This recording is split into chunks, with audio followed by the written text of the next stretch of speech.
Did the ancient Irish have professional witnesses? Well, Dag the August Fulcher. Hi, hello, and welcome. John O'Sullivan from the Irish Pagan School here. And I'm coming to you from a very stormy Ireland at the moment. We are hit by high winds and by rain, but thankfully we don't have ice. Now, many people in the world, in a particular area of the world, are being impacted significantly by the current climate, the current global climate and structure and circumstances. So they are beset by ice. And I was thinking, where does this come down in regards to witness and bearing witness and how that may apply? So, given that my wheelhouse is Irish mythology, lore, history, culture, and my current form of study is ancient Irish law, my guide to which is A Guide to Early Irish Law by Fergus Kelly, I thought I would provide a perspective that I can bring from my current expertise. And so the answer, not hard to say, yes, ancient Irish law had a structure for professional witness. And when we talk about the arrangement of Irish law, at one point there was over 150 different kingdoms in Ireland. That meant 150 different chieftains or kings or people in ruling power. What was very fascinating about this was that the law of the Brehons, as given by the Brehons, which were judges, a subcategory of Druid, applied across the island. It didn't just apply in one local locality, it didn't just apply in one kingdom, it applied across all kingdoms. And so how would that actually come about? How would that happen? Lay people, people born in a certain tribal land, were not free to travel outside of their tribal lands. So how could you then have information or this broader sharing of collective judgment, collective justice, collective witness if there wasn't people who did have the right to travel and were protected for their right to travel? So who was that person? Well, according to the structure of ancient Irish law, again, this book I have beside me on the screen, um, there were three people needed to have a proper tribe. There was, of course, a chieftain. There was then a druid. You had to have your druid. The third person was the filla. So a filla is an upper echelon or an upper skilled or an extremely well skilled bard. And so you might think, why is a bard important? Why is sure the poet, the entertainer, why is that important? Why do you have to have that in order to have a tribe? Well, it's because there was more to the bard and specifically the filla than modern interpretations give. It was the role of the bard to bear witness. Their job was to witness and to remember and then to relay and to recite. So whenever kings gathered at what was known as an Éineacht, their bards would be the first people, their filla would step forward and say, I represent this person of this lineage, of this family. And so, culturally speaking, we've always been curious about, well, who are you and where you're from? That's not, oh, where are you from and what country do you come from and are you allowed to be here or not? When an Irish person usually asks you, where are you from? It's more, who are your people? I want to know you. I want to know, do we have someone in common? Do we share, some ancestry, some topical history, some geographical history somewhere along the line? And so that was the important part. And so the recitation of, oh, well, I'm John, son of Jack and Carmel, Jack, son of Ned and Mary, of the O'Sullivans, that's my personal lineage. But it doesn't justify me here any more or any less than anyone else. It was just a way of knowing that, oh, well, Ned O'Sullivan in North Dublin from a place called Ballyfermot, his family actually came from Kerry, down in a place called Ballydesmond, Guinea So it's the border of Cork and Kerry. So then I can trace my family through my O'Sullivan bloodline to the locals down there, the cousins, the second cousins, the distant uncles and aunties. And I've had the pleasure to visit amongst them. And I've never seen a room full of people that looked more like me in my entire life, which was a joyful thing for me. So I'm kind of getting off track here. But when we talk about who you are and where you're from, that's what it's supposed to be about. It's how do we know each other? How do we honor each other? And so in ancient Ireland, most people weren't free to travel outside their own tua, their own tribe lands, but bards and filla were. It was against the law to harm a bard or a filla. In some cases, the blood price or the honor price, the body price for harm done to a filla was the same price as the harm done to a chieftain. So if you did harm to a chieftain, it would cost you a heck of a lot because they're the top of their tribe. But also, if you did harm to a filla, it would cost you the same price as if you had done that harm to the chieftain. So why was this fella so important? Why was this role so important? Because they bore witness, because they remembered. They were there when a Brehon made a judgment on, well, this is how this arrangement is going to be sorted, or this is how this legal stuff needs to be resolved. There was a bard or a fella there to remember it, to witness it, and then to tell and carry the story. So the only way the legal system could apply across multiple tua is if there was someone who was going between the tua telling the story, telling the judgments, carrying the information around, bearing witness, and sharing that narrative. So why is this important? Why is this figure so like, crucially important that they demand the same honor price as a chieftain? Well, it's because they had the power to topple chieftains. Everyone thinks like, oh well, once you get to a certain level in society or a certain rank, you're untouchable. No. Ancient Irish society in the legal structure acknowledged the impact of something known as satire. Now, today, when we think about satire, we think of comedy. We think of, takedown humor of like, oh, like I'm undermining them, I'm jabbing at them, or anything like that at all. Satire in ancient Ireland was serious business. In fact, someone could lose their entire status, their role, their position, their privilege, their wealth within the tribe and across the island by having a legal satire placed against them. What would justify legal satire? A lot of things could justify legal satire, but interestingly, one of those things was giving poor hospitality. The people in the upper echelon of society, specifically chieftains, had an onus on them that people who came to them for safety, security, for food, for comfort could not be turned away. It was against the law for them to give bad hospitality to those who didn't have what they had. And so a satire could be placed against them. Now, would that be it? No, the bard or filla would witness what has happened. They would then acknowledge, they would make the person accountable and say, listen, actually, there's a claim here for hospitality, or a claim here for abuse of power, or a claim here for, you know, murder, kinslaying, a claim here for, you employing your warriors to go and unjustably raid or unjustifiably slaughter other people. All of that would then come back on the chieftain. And so the chieftain has an option. They'd be notified about their satire pending, and they would then have an opportunity to make right. They'd have to pay restitution, they'd have to cover for any cost, they'd have to pay sick maintenance. All of it just like very detailed and laid out in the ancient Irish law. If while someone was laid up on sick maintenance, if they couldn't manage their field, you had to employ someone to manage their field for them.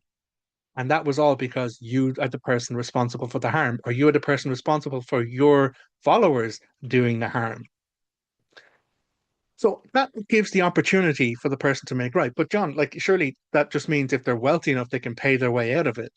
No, because the judgment also included change in behavior. Someone will be called upon to then alter and change their behavior and how they approach about it.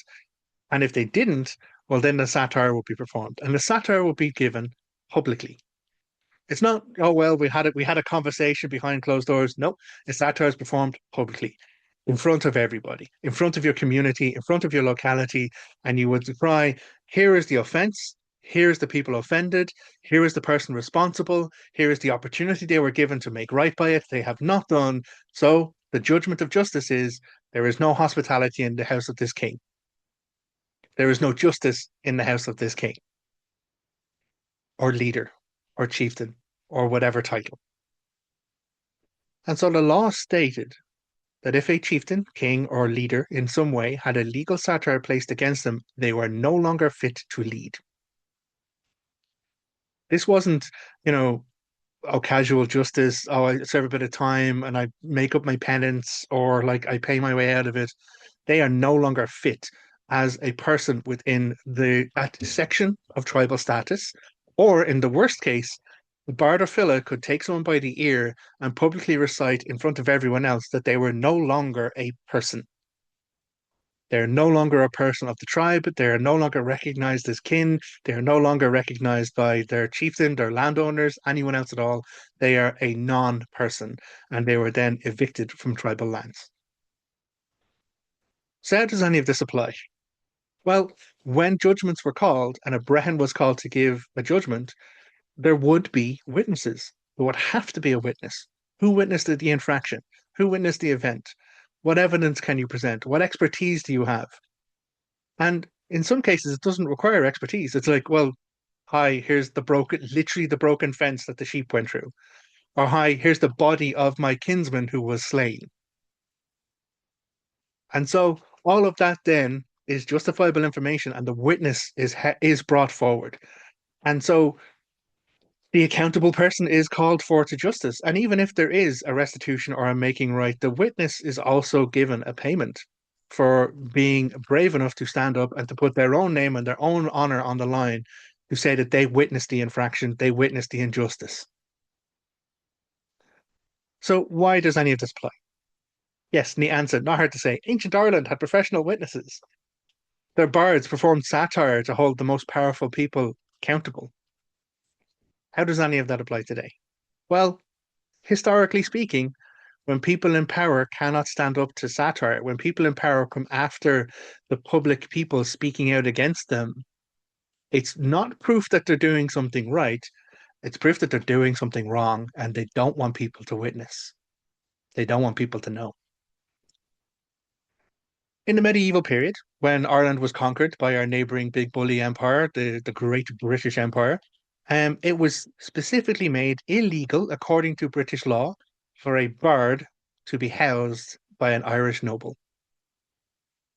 An Irish noble family, like someone whose family is of Ireland and who has a recognized status in Ireland, owns all the land, etc., it became against the law for them to have Irish stories told by an Irish storyteller in their property.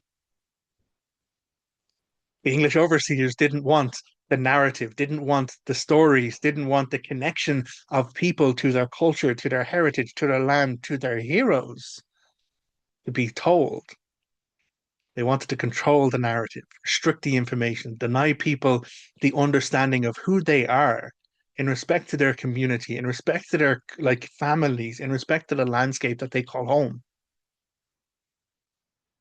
And by curtailing and controlling that information, they did their best to eradicate Irish culture. Any of this sound familiar? People in power who, doing something wrong, being publicly called out for doing something wrong, and being satirized on, late night shows or by comedians. And then, instead of taking on board the fact that they may have to adjust their behavior or they may have to do something different, they have to make up for how poorly they are treating the people they are supposed to lead and care for. They are instead going after these individuals, these witnesses, these outspoken few, criminalizing, decrying them, and trying to deny them their place in speaking truth to power. Any of that sound familiar? Well, it's been done before. It's being done right now in front of all of us. What's that old saying? Learn from history or be doomed to repeat it. So, how does this make sense to you, whoever you are watching this video? We don't have ice in Ireland. We have our own difficulties and we're dealing with them as best we can. But wherever you are in the world, wherever things are, bad as they may be, first things first, look after yourself. Remember, you're a unique expression of humanity. You are valuable and you deserve to have comfort, safety, and joy in your life. And when you can, where you can, stand up for yourself and then stand up for your neighbor. And then join your neighbors and stand up for your community. And join your communities and stand up for your counties, your states, your country, and bear witness. Don't let it not go unrecorded. Don't let it go without being witnessed. And then do what our ancient Irish ancestors have always done: share the story, pass the information. One of Ireland's ancient mythical kings, a guy called Bress, was toppled not because he gave bad judgment, not because, he wasn't treating people right, not because he was, you know, profiteering off the slave or indentured labor of the Tuatha Danann, not because he was, you know, grafting a whole lot of money to take care of a unique, close, clustered few of people around him. He was toppled because he was witness to give poor hospitality to a bard. The bard told the story, I'm sorry, the bard gave the time for him to make right. Bress was told, you can make right by this. You can change behaviors. This isn't over. Bress didn't. He ignored the power of the bard. The bard then satirized him publicly and told everyone, everywhere in the entirety of Ireland, the island of Ireland, there was no hospitality in the house of Bress, and Bress was no longer fit to be king. Of course, it led to rebellion. Of course, it led to difficulty. Of course, there was a body count. It leads to the second battle of Moytura, where some of the two of the Danann gods of Ireland are slain. But these things do come with hurt and harm, and the worst thing we can do is ignore it. If we do not bear witness to the hurt and harm that is being done upon others around us, then we are turning a blind eye to the hurt and harm that may be done on us and to us collectively as a community, as a species, as a group. But the power exists because we are a collective. There's nothing in this world that cannot be challenged or overcome or altered when enough people come together to do it. So, wherever you are, stay safe, look after yourself, look after your neighbors and your closest, your friends, your family, your community. And when you can, bear witness. I'm not saying everyone has to burn themselves out on this, but we need to be seeing this and then witnessing the story, carrying the story, and making sure as many people know as possible. Here is the fact. Here is the truth. See it before you. And that is how powerful people or people in power who abuse their power have always been toppled. It might take time. Yes, it might take hurt. And that's why you have to look after yourself first. It is a stamina circumstance. It's not a one and done. It's not a skirmish. It's a siege. And we have to be able to keep turning up time and time again, keep taking those small wins, and keep enduring. We'll say the names. Don't let the voices, don't let the names, don't let the people be taken away without recognition.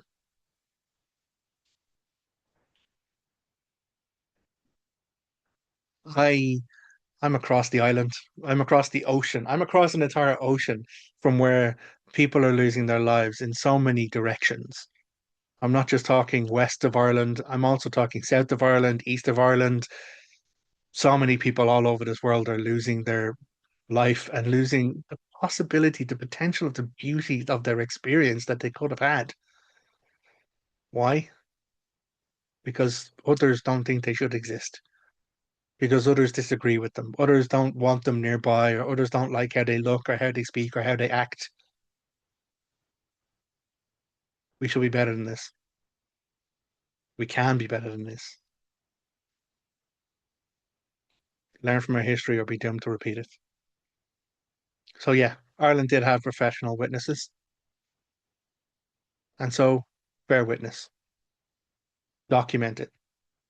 Now more than ever, actually, it's easier to bear witness. Oh, you may right now be watching this in some device that has a camera on it, and you happen to be out in the world.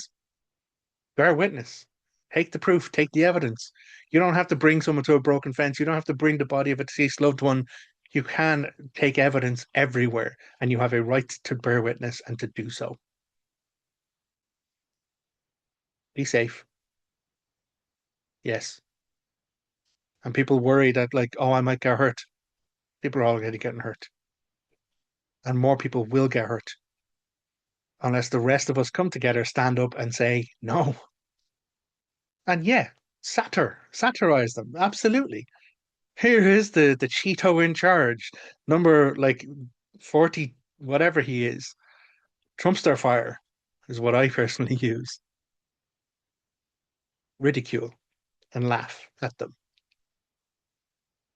but also witness, speak truth to power, and hold on to each other, because that's how we get through all of this. So, thank you very much for stopping by, for being with me. As I said, it's a very, very stormy Ireland. We don't have ice. We do have other difficulties that we're working on. But from over here, we see you. We too are witnessing. We're not blind to it. And so, to you and my community who may be watching this, you have my love, you have my worry, and my care for your safety and your continued efforts. But I'm also proud of every one of you who can and does turn up for each other time and again. And sometimes it's turning up for yourself, remembering I'm going to put on my favorite fucking tune, I'm going to watch my favorite fucking movie, take a bit of downtime for my mental health.